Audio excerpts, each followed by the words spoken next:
তোমাকে ভালোবেসে বলছি তুমি পর্দা করো, তুমি আমার অনেক প্রিয় একজন মানুষ, তুমি বেপর্দায় বাইরে যাবা, লোকজন দেখবে, কেমন হয়? ঠিক আছে, তোমাকে তো আমি বিয়ে করেছি, তুমি আমার মানুষ, তোমাকে দেখবে কেন? প্রিয় মা ও বোনেরা, পর্দা ছাড়বেন না। আপনাদের জন্য 4টা কাজ: স্বামীর আনুগত্য করা, লজ্জাস্থানের হেফাজত করা, আপনার 5 ওয়াক্ত সালাত ঠিকঠাক মতো আদায় করা এবং রমজান মাসে সাওম রাখা। নবীজি বলেছেন সাল্লাল্লাহু আলাইহি ওয়াসাল্লাম, জান্নাতের যে কোনো দরজা দিয়ে ইচ্ছা আপনি প্রবেশ করতে পারবেন। আপনার জন্য সহজ। আর স্বামীর আনুগত্য বলতে আমি বুঝাইনি স্বামীর দাসত্ব করতে হবে, এটা বলিনি। এখনকার কিছু ফ্যামিলিস্ট মেয়ে আছে, ওরা আনুগত্য শব্দ মনে হয় যে দাসত্ব মনে হয়। আনুগত্য দাসত্ব এক জিনিস না। আনুগত্য কি? স্বামী কোরআন সুন্নাহর অনুকূলে কোনো কথা বলেছে, আপনি মানবেন।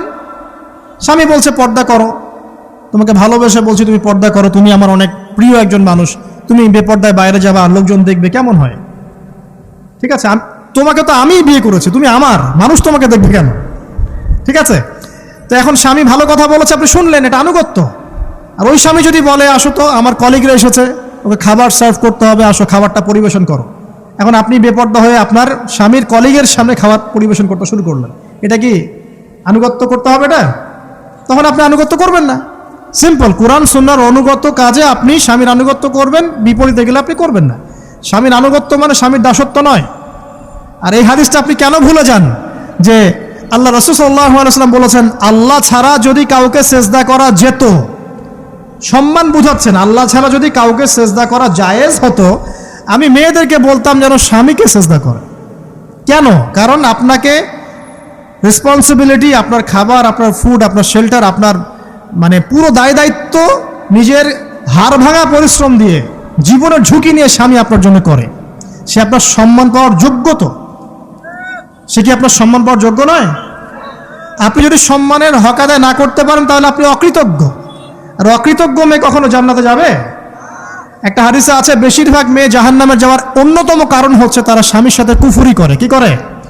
মানে সারা জীবন স্বামী ভালোবেসে যায়, ভরণ পোষণ দিয়ে যায়, সব চাহিদা পূরণ করে যায়, একদিন দেখবেন কথা কাটাকাটি হয়েছে, ওই দিন বলে বসবে যে তোমার কাছে আমি কিচ্ছু পাই নাই সারা জীবন।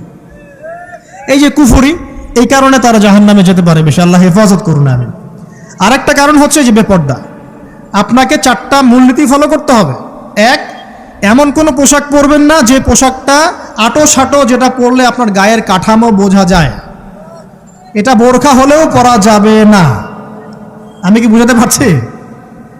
ডিজিটাল বোরখা দেখেন নাই? দেখছেন? মাশাআল্লাহ। আর কারা কারা দেখছেন?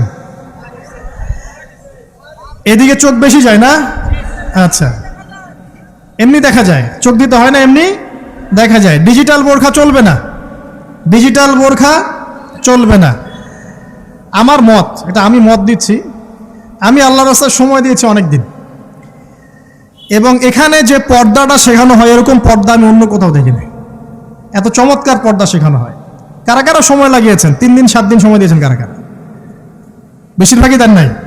সমস্যা নাই, দিতে হবে, আমি বাধ্যতামূলক বলিনি আপনাকে। বলেছি এখানে পর্দা শেখানো হয়, চমৎকার পর্দা শেখানো হয়, যে এখানে চোখটা পর্যন্ত তাদের ঢেকে রাখার তালিম দেওয়া হয়। যাই হোক, যেখানেই শেখেন অ্যাটলিস্ট পর্দাটা শিখলেই হলো। এমন পোশাক হবে না যেই পোশাকটা আটো সাটো, যেটা পরে আপনার গায়ের কাঠামো বোঝা যায়। 2 নম্বরে এমন পোশাক পরা যাবে না যেই পোশাকটা পরলে বাহির থেকে ভিতরের অঙ্গ দেখা যায়।